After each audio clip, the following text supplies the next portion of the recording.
Hallo und willkommen im Biogartenparadies. Ich wollte euch heute mal ein kleines Update geben, was in unserem Garten los ist. Wollte euch mal mit rund nehmen in die Gewächshäuser, mal schauen, wie weit es bei uns ist. Hier, das sind jetzt so langsam oben aus der Anzuchtstation die letzten Pflänzlein, zumindest für den Moment. Klar, Salat wächst oben auch schon wieder, ist auch schon wieder gesät. Kommt heute Nachmittag hier ins Gewächshaus rein. Salat ist auch ein Thema, gehen wir nachher auch ins Gewächshaus, schauen mal, was unser Salat macht. Aber wie gesagt, ich brauche oben Platz für andere Pflanzen.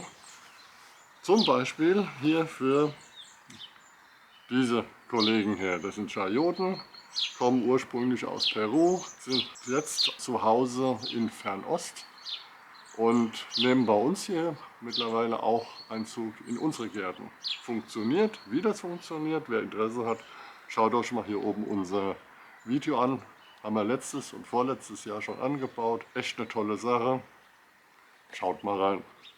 So, ich stelle die Palette gerade mal weg und dann machen wir mal einen kleinen Rundgang, mal ein kleines Update, was bei uns in den Gewächshäusern und im Garten so los ist.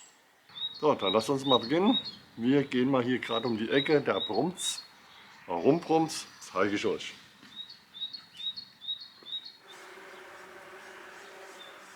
Kaum ist die Sonne ein wenig heraus, ist hier ein Betrieb an unserem Insektenhotels. Jede Menge Mauerbienen, Solitärbienen, einfach nur toll.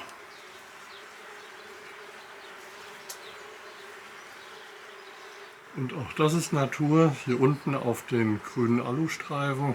Mächtig für Nachwuchs gesorgt. Darüber freuen wir uns natürlich auch, dass der Fortbestand unserer Solitärbienen gesichert ist.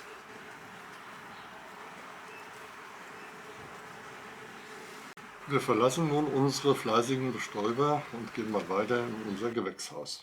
Das ist unser ungeheiztes Gewächshaus, das wir ganzjährig bepflanzen und beernten. Ich habe hier schon mal eine vorgezogene Salatplatte mit mehreren Salatsorten vorbereitet, die ich heute pflanzen möchte. Durch die vielen verfügbaren Salatsorten, die wir nutzen, können wir die Salatplatten immer mal variieren. Hier, wo der Salat jetzt gepflanzt wird, stand vor wenigen Tagen noch Winterspinat. Reste stehen hier vorne links noch. Das gibt noch eine Portion für Pizzabelag. Was haben wir sonst noch hier im Gewächshaus? Das wären zum Beispiel vorne rechts Küchenkräuter wie Schnittlauch, Sauerampfer oder dergleichen. Und daneben beispielsweise Heilkräuter wie Giagolan. Und ganz hinten am Fenster können wir schon die nächsten Tage die ersten Radieschen beernten. Da freuen wir uns schon drauf. So, ich lege dann jetzt mal den Turbo ein, sonst wird es hier zu langweilig mit der vielen Erzählerei. Und dann sehen wir uns gleich wieder.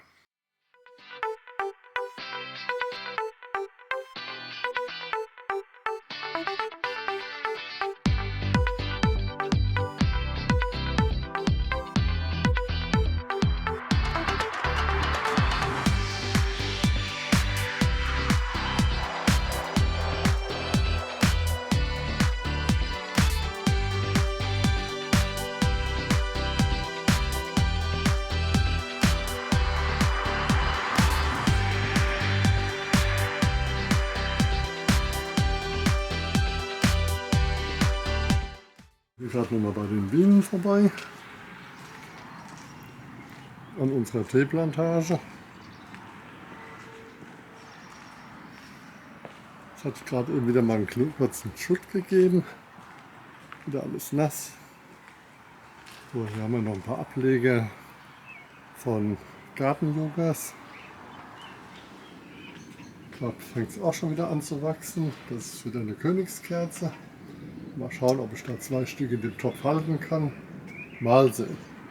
So, dann sind wir hier im Orchideengewächshaus, was momentan ein wenig zweckentfremdet benutzt wird. Gleich hier im Eingang stehen schon einige pikierte Gewächse, die für die Blumentöpfe gedacht sind. Das sind Prunkwinden und da ist auch noch mal eine Königskerze. Das hier sind die Prunkwinden. Super einfach auch aus Samen zu ziehen. Die Bananen, die stehen jetzt momentan noch hier drin, die kommen auch die nächsten Tage raus. Die Palmen waren dann auch gleich noch heute wahrscheinlich mit raus. Hier haben wir auch noch ein paar Ansaaten vom letzten Herbst. Das sind Stockrosen. Stockrosen, das sind hier diese kleinen, die dann irgendwann mal sehr, sehr groß werden. Hier ist nochmal unsere Palette, die ich vorhin schon gezeigt hatte, mit den Paprika. Da sieht man hier auch schon deutlich vom Wuchs. Die Paprika oder diese Paprika, das hier ist eine sehr große Sorte. Die hatte ich mir vom Thomas, dem Tomatenflüsterer, zusenden lassen.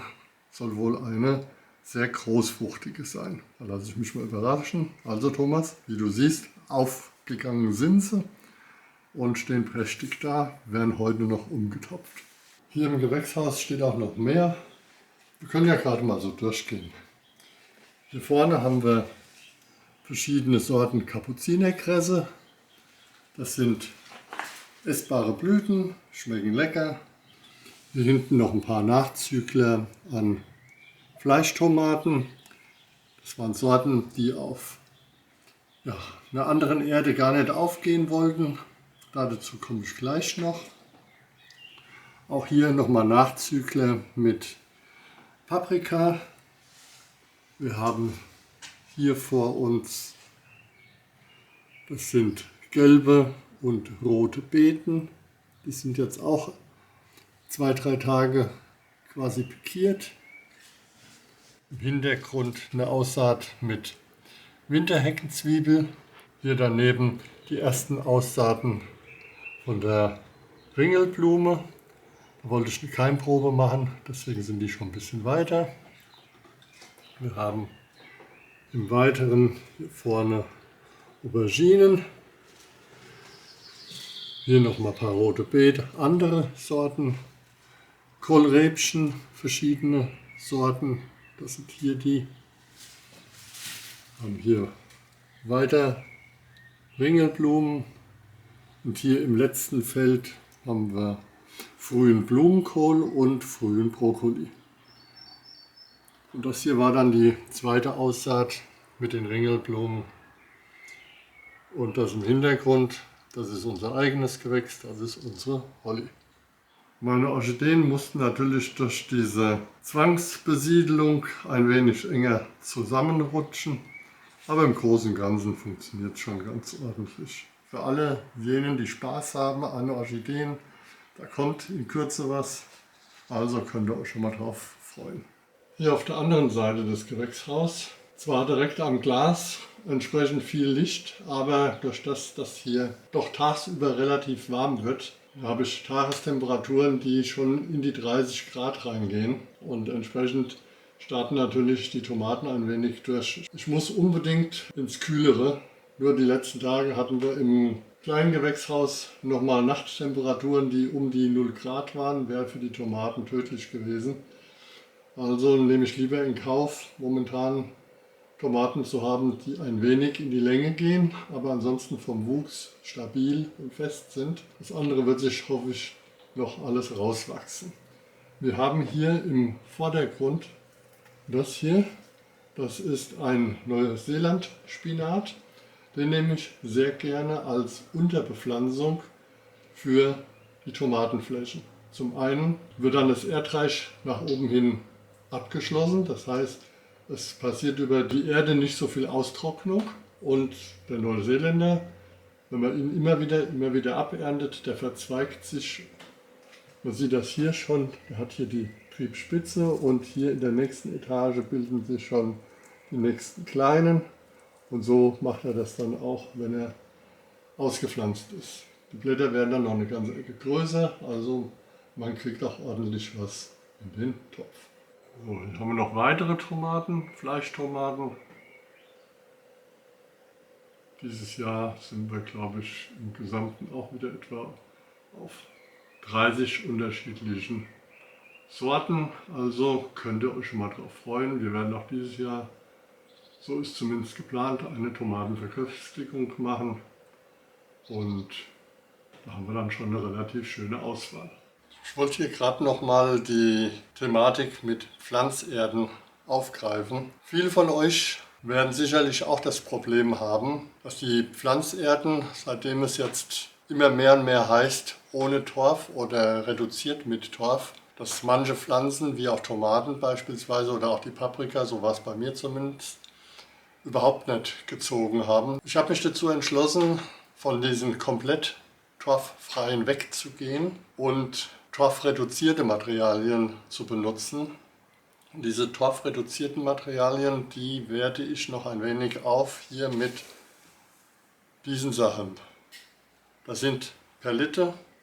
Perlite, das sieht zwar aus wie ein Styropor, ist aber in keinster Weise ein Styropor. Perlite ist ein mineralisches Gestein, wird hergestellt aus Lava, also aus Vulkangestein, was kurzzeitig auf 1000 Grad erhitzt wird und dadurch das Volumen auf entsprechend das 20-fache vergrößert. Das kann man sich in etwa so vorstellen, wie wenn man ein Maiskorn großer Hitze aussetzt. Maiskorn platzt und wird ein Vielfaches größer, ein sogenanntes Popcorn. Und genauso ist das hier bei diesem Vulkangestein auch. Das bläht sich auf, ist sehr, sehr wasseraufnahmefähig, aber trotzdem in sich fest. Wenn man so ein Perlitchen nimmt, das kann bis zu 30-50% von seinem eigenen Größe an Wasser aufnehmen. Ist also ein ganz toller Wasserspeicher. Daher freuen sich die Pflänzlein umso mehr. Man gießt erstens mal wesentlich weniger und auch nicht so oft. Und trotzdem haben die Böden auch nach 2-3 Tagen noch eine gewisse Feuchte. Das war es hier drin. Dann schauen wir mal, was es im Garten sonst noch Neues gibt. Dann nehme ich euch auch mit. Und hier im Schutz des Carports stehen auch nochmal 70 Tomaten in verschiedenen Sorten. Die sind jetzt schon ein wenig in Abhärtung. Die werden jetzt das erste Mal auch mitgedüngt, damit sie vom Blattgrün noch ein wenig mehr Farbe bekommen. Das mache ich mit einem Algendünger. Da die letzten Nächte noch mal ein wenig Frost gebracht haben, wollte ich auf Nummer sicher gehen und habe hier die Kiwi besser mal eingepackt. Und das war auch gut so. Hier im oberen Bereich sieht man alles, was ein bisschen rausgeschaut hat. Da hat der Frost den Knospenansatz vernichtet. Alle anderen, das sieht gesund und prima aus. Ich glaube, die werde ich heute Abend dann auch noch mal einpacken. Schöne große Kiwi. Hier sind wir nun am Hochbeet Nummer 1. Derzeit ist das Hochbeet Nummer 1 bepflanzt mit. Da hat sich Borretsch ausgesät. Den hatte ich letztes Jahr für die Winterruhe hier eingeschlagen.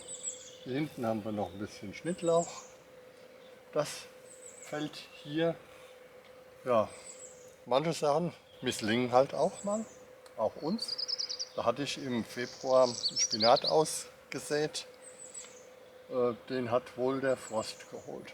Da wird Petra wahrscheinlich hier die Woche noch Karotten einsehen. Hier weiter hinten Radieschen. Und da denke ich, die nächsten 2 Wochen werden wir da die ersten Radieschen auch hier aus dem Hochbeet Nummer 1 ernten können. Im Hintergrund vom letzten Jahr noch mehrere stehen gebliebene Lauch, die jetzt in Blüte gehen. Das ist beabsichtigt, denn der Lauch, da möchte ich gerne die Saaten mal schauen, ob das was wird. Das war es hier im Hochbeet Nummer 1. Hochbeet Nummer 2, nach wie vor ernten wir aus 2022 Karotten. Immer noch knackig frisch, aber die werden wir jetzt die nächsten Tage komplett abernten und verwerten. Und was zu viel ist, kommt erstmal in den Tiefkühler. Hier im Halbschatten gedeiht der Rhabarber prächtig. Da freuen wir uns auch schon auf die diesjährige Ernte. Kommt jetzt die letzten 2 Wochen mit ganz, ganz großen Schritten. In Nachbarschaft zum Rhabarber, ein wenig eingesperrt, 2 Minzesorten. Die muss man einsperren, weil sonst hat man sie im ganzen Garten. Anders als der Rhabarber oder auch die Minzen, die lieber im Halbschatten ihr Dasein verbringen, möchte das Maggi-Kraut, was wir hier jetzt gerade sehen, Am liebsten die volle Sonne. Wer unser Februar-Video mit dem Beerenobstrückschnitt gesehen hat, hatte seinerzeit sicherlich gedacht, oh je, da bleibt ja fast nichts übrig. Aber hier sieht man das Ergebnis. Die Pflanzen treiben wunderbar aus und es gibt mächtig viel Blütenansätze. Was wir vor uns sehen, das sind die Stachelbeeren und im Hintergrund die roten und schwarzen Johannisbeeren. Hier im Beet stehen Sommer- und Herbsthimbeeren beieinander. Die Sommerhimbeeren, das sind jene mit den langen Ruten. Die Herbsthimbeeren, das sind jene, die jetzt gerade unten aus dem Boden herausspitzeln. Übrigens, bei uns gehen die Sommerhimbeeren jetzt bereits schon in die Knospenbildung. Das heißt, hier demnächst haben die Bienchen wieder viel zu tun. Ähnlich sieht es auch hier bei unseren Heidelbeeren im Kübel aus. Jede Menge Knospen. Auch hier sind die Bienen und Hummeln bereits am Arbeiten. Wie sieht es denn bei euch mit den Obstbäumen aus?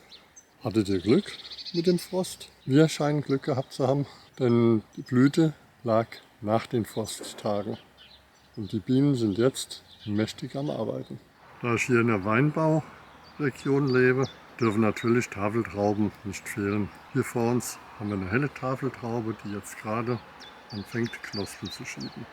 Hier sind wir noch mal kurz bei unserer letztjährig angelegten Baumscheibe. Im Vordergrund haben wir eine Stockrose, daneben die kleinen Blättchen, das sind Ringelblumen, die haben sich selber ausgesät. Auf der rechten Seite, was so klein und unscheinbar aussieht, da stand letztes Jahr der einjährige Beifuß, ein Heilkraut.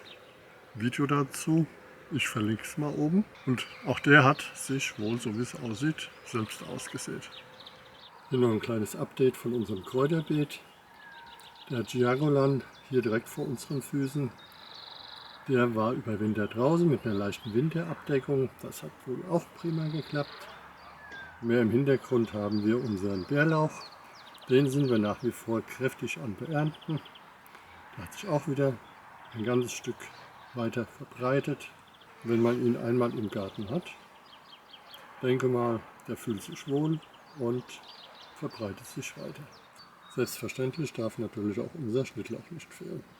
Mit diesen Bildern vom Prachtoregano im Vordergrund und im Hintergrund das graue Currykraut verlassen wir den Kräutergarten und zum guter Schluss gehen wir noch kurz oben in die Anzuchtstation. Da möchte ich euch noch was zeigen. Zum Ende unseres Gartenupdates sind wir hier noch mal kurz in unserer vorläufigen Anzuchtstation. Ich sagte zu Anfang, unsere Chayoten, die brauchen Platz.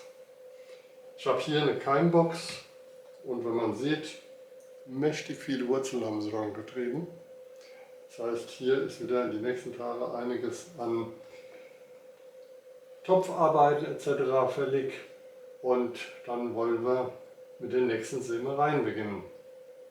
Denn das Jahr ist noch lange nicht fertig und unser Garten erwartet von uns noch einiges an Auspflanzungen. Hier in der Anzuchtstation habe ich auch einige Orchideen noch drin. Hier weiter unten einiges an bewurzelten Feigen, die Orchideen-Kinderstube und vieles mehr. So wie auf dieser Wiese hat bei uns in der Region der Löwenzahn die Regentschaft übernommen. Schön sieht es aus. Mit diesen Bildern möchte ich mich für heute verabschieden. Wenn euch unser Video mit dem Update aus dem Garten gefallen hat, lasst uns einen kleinen Daumen hoch da, aktiviert die Glocke, dann verpasst ihr auch in Zukunft nicht, was bei uns auf dem Kanal los ist. Bis dahin sage ich Tschüss, euer Egon vom Biogartenparadies.